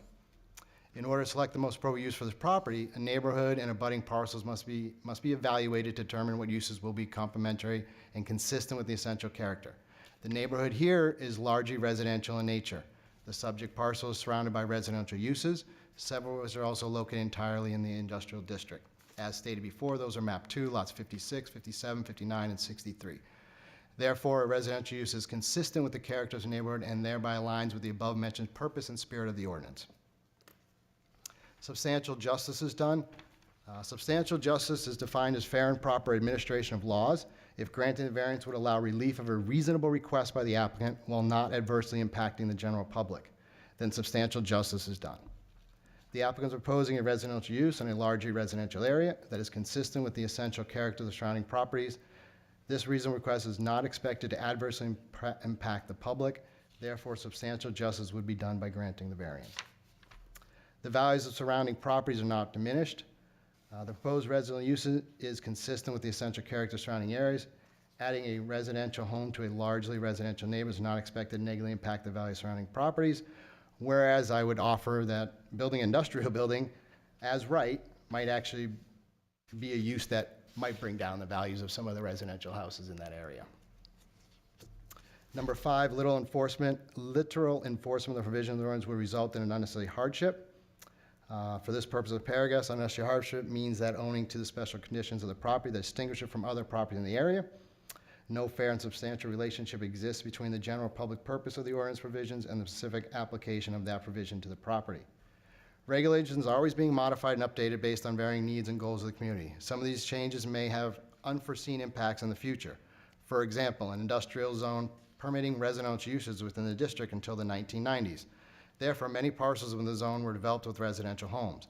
Now, since the regulations have been revised, residential uses are no longer permitted within these well-established residential neighborhoods.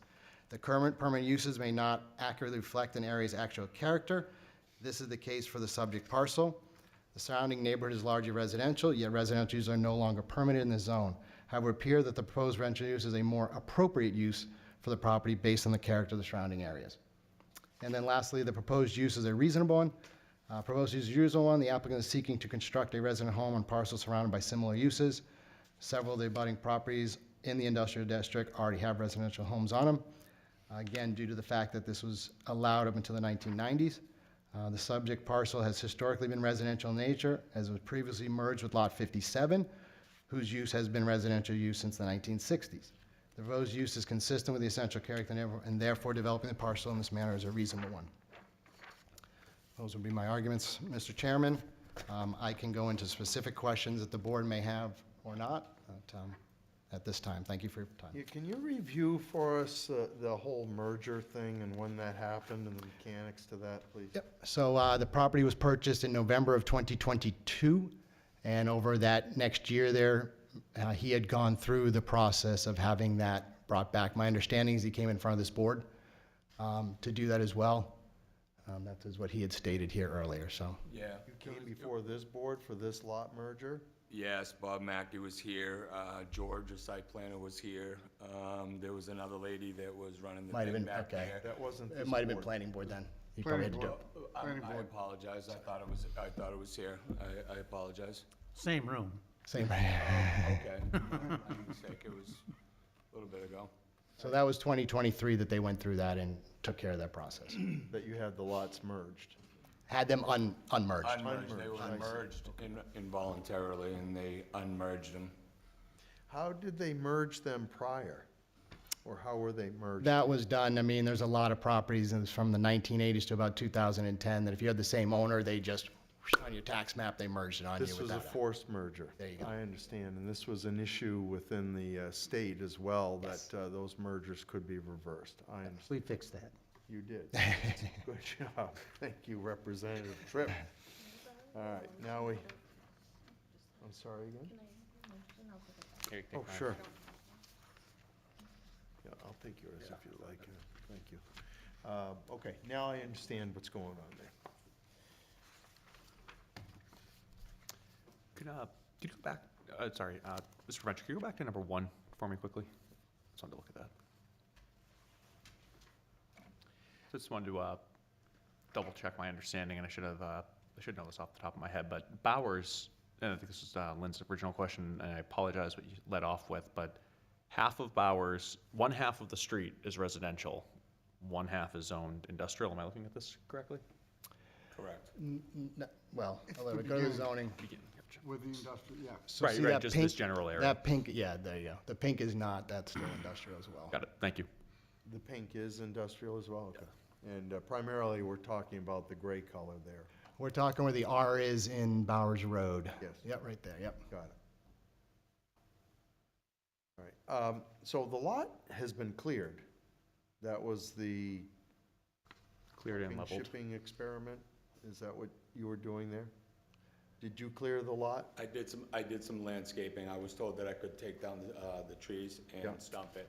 And Okay. then I just moved some material around and did some landscaping there and put it on hold once it was looking like I was doing a development without having the proper things done. So I put a stop to everything and Can you speak into the microphone? oh, I'm sorry.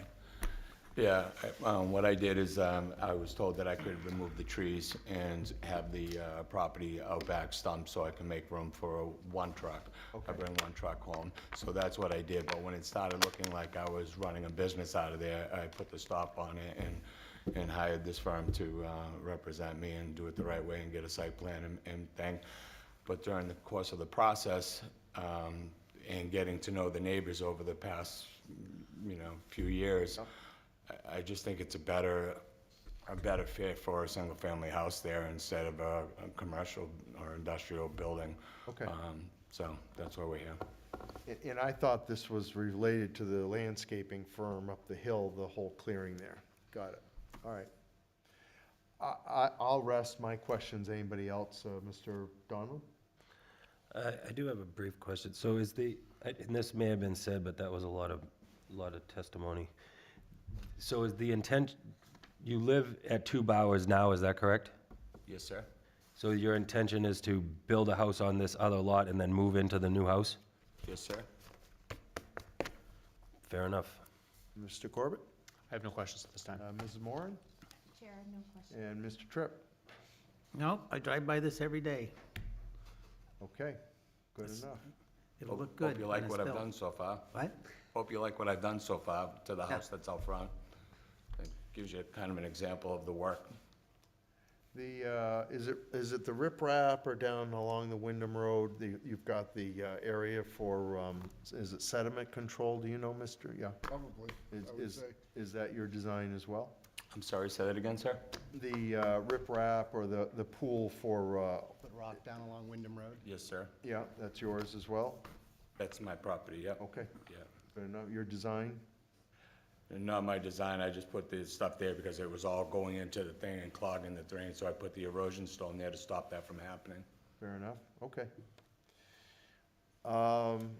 I have no other questions at this time. If the board has none, then we can go and ask the public. I'd like to hear from the public. Okay. Do we want to spot what's on it? Did I miss it? Well, you go ahead, you ask them. Mr. Wentworth, any thoughts on this one? Any thoughts on this one? Nope. Nope, okay, very good. Mrs. Moran, thank you for catching that. Let's get the staff report under record if you'd like to read that in for the record. Stealing my final fact thunder. So start with discussion. Yep, that's your staff report. The staff report, the applicant is requesting a variance to allow the property to be utilized for residential use by the construction of a single-family dwelling, which will also include an attached accessory dwelling unit, ADU. The property is located in the Industrial I zoning district, which does not permit residential use, although there are multiple pre-existing homes in the immediate area. The property in question has been cleared and leveled by the owner, who had been in discussions with the town regarding potential commercial uses for the property, but has determined that the construction of a dwelling is more suitable for the site and surrounding area. The proposed home would be serviced by a private well and septic system. If approved, appropriate permits and inspections will be required to be obtained from the building and fire department, and there are pictures on file for the board to review. Very good, and those pictures will remain in the file for public viewing as well as all files, building property files are.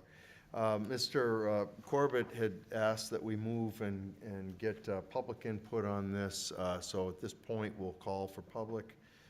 Anybody in favor of this application, this would be your opportunity to come forward and be heard. Likewise, we'll have some phone numbers posted on the screen. Mr. Corby, you wish to help there? Yep, anybody at home who wishes to dial in, you're going to dial 646-558-8656, and your meeting ID is 323-909-140. You'll press *9 to raise your hand. If you're having any technical issues, please dial 603-876-3149. 845-5585, and someone will help you. Very good. So anybody, seeing no one rise for the opportunity to speak in favor of this, you have anybody out there, Mr. Preventure? Seeing none rise, Mr. Very good. And you did say star 9, correct, Mr.? did, Yep, raise your hand. Thank you very much. And so at this point, we'll go to any opposition. Anybody who wishes to speak in opposition to this application, this would be your opportunity to come forward as well. And seeing no one rise in that queue, Seeing none, Mr. Chairman. and seeing none in the remote world, I think we have satisfied the statute for public input. If there's no other further questions from the board and no follow-up from the applicant or your representation, We're all set, Very Mr. Chairman, good. thank you. we'll make a motion to go into deliberation. Make that motion. Mr. Corbett has that motion. Do I have a Second. Second. Thank you. Mr. Donlin has a second on that motion.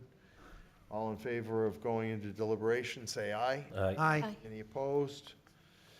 We're in deliberation. Anybody have thoughts there they want to lead off with? Mr. Tripp? Seems fairly simple. He wants to build a house. Houses were there before. Don't see a reason he couldn't build a house. I agree, it certainly seems in keeping with the surrounding few properties. Okay, thank you, Mr. Donlin. Ms. Moore? Chair, I've also seen on social media, so you have to take it with a grain of rice, salt, whatever. Some of the people in that area not exactly happy about the industrial businesses, so having a house and making it so it's not would make other people happy as well. All right, well, maybe we'll be the Board of Happiness this evening. How's that? Appreciate that. Likewise, you've got the landscaper there and up the hill, and I have been on that road behind those, some of the dump trucks that come out of there, and it seems like not a good fit. And I think in this case, the applicant desiring to reduce that, where he has that right to do that, is appreciated and makes sense.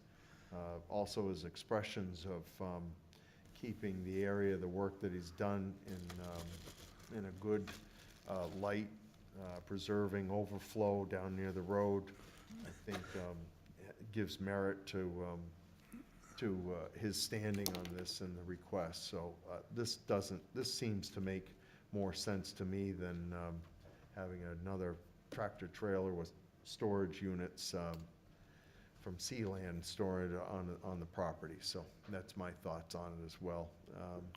Not that it was necessarily Sealand, but first thing that came to my mind.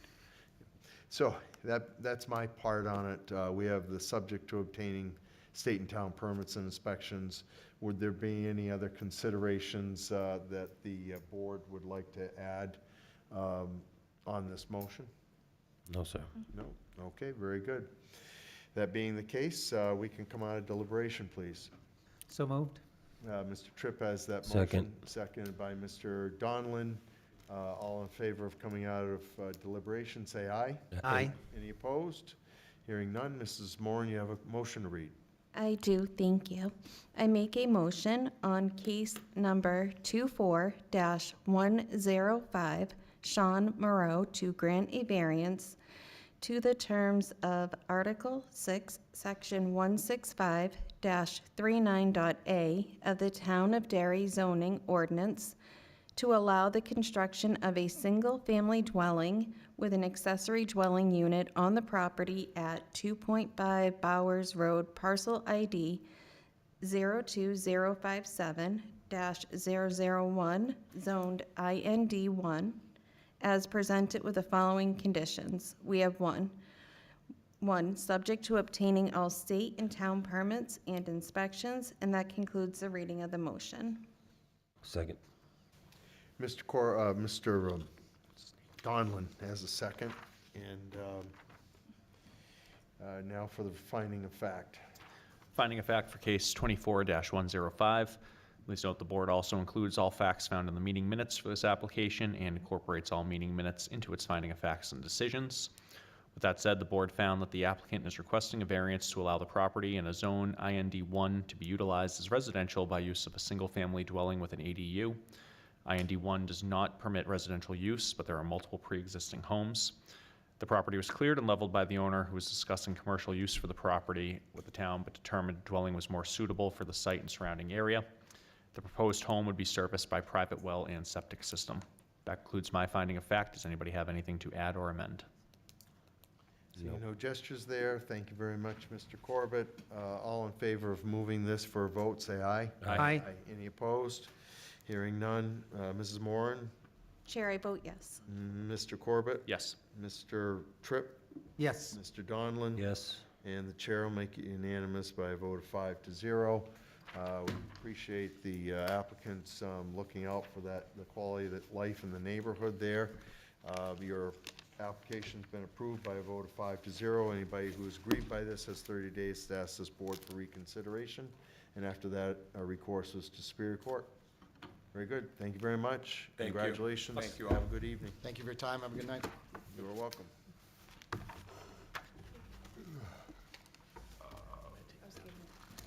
You want that back? It's just gonna go to Janie for a little while.